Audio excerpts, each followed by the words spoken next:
大家好，我是曹伟东。在2022年的这个12月底啊，就是韩国军方发表了一个声明，说朝鲜的无人机啊进入了韩国的领空，大概在首尔还有就是仁川江华这一带，大概飞行了5个小时。虽然他们也进行了对空的射击啊和这个拦截，但是呢没有把这些就是无人机呢给打下来。当然也有消息说，他们还发现了一片无人机，但最后确定的是鸟群。但这个韩国总统尹锡悦说呢，为了这件事儿，我们要向国民道歉，因为毕竟他说朝鲜的无人机飞入了我们的领空，但是我们没有能够把它击落，这个没有能够使韩国民众就是这种提心吊胆的这个情况呢没有给它解决，所以我们要成立无人机的部队。那我们现在就无人机这个运用来分析这件事情啊。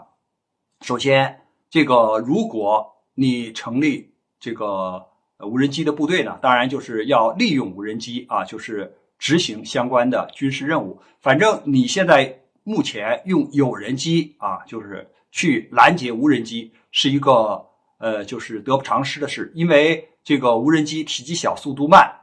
飞行高度低，那么你用有人机去拦截它呢，就是如同我们说的高射炮打蚊子就是这个效会比很低，还不一定能够打得着，况且无人机还有蜂群等等一些情况。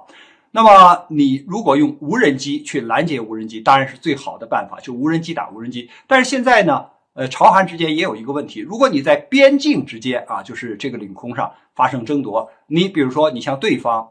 这个射击，那这个炮弹或者导弹就可能落入对方的境内，人家就说你是对我的军事挑衅，那人家就不是打你的无人机，人家可能就直接用导弹或者炮弹来打击你的这个地面目标或者其他的军事目标，容易发生军事冲突。我们就现在这个无人机领域的发展呢，可以看到各国都非常的重视因为不仅仅是这个在朝鲜、韩国之间发生这种无人机的情况，在俄乌冲突中也有就是利用无人机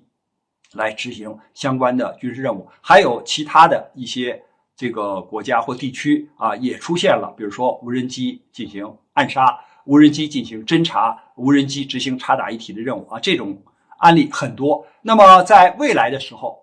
那无人机的这种功能也会进一步的发展，就是从最初的侦察监视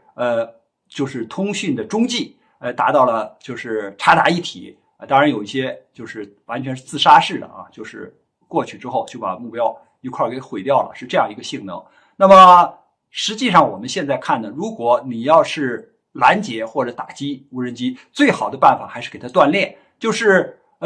无人机呢它是有人操控的，它要靠无线电的信号或者其他的方式来操控这个无人机，最好你能使这个无人机呢就是切断它的指挥信号，那么使它像一个无头苍蝇一样，它没法控制了，它就会掉下来。还有一个呢，就诱捕它当然我们说就是随着就是各国都重视无人机的发展，你看有些国家它发展无人机，它是为了和有人机的搭配比如说这个美国的女武神女子的女，武装的武，神仙的神，它是为了和 F-22、F-35 这样的隐身战机一块配合，也就相当于一个僚机。那么像这个俄罗斯呢，它是发展就是空中猎人，它也是中程僚机，是为这个苏-57这样隐身战机服务的这些是属于就是有隐身战机无人机呢发展的速度比较快的国家，而有些国家它不可能搞出这么快的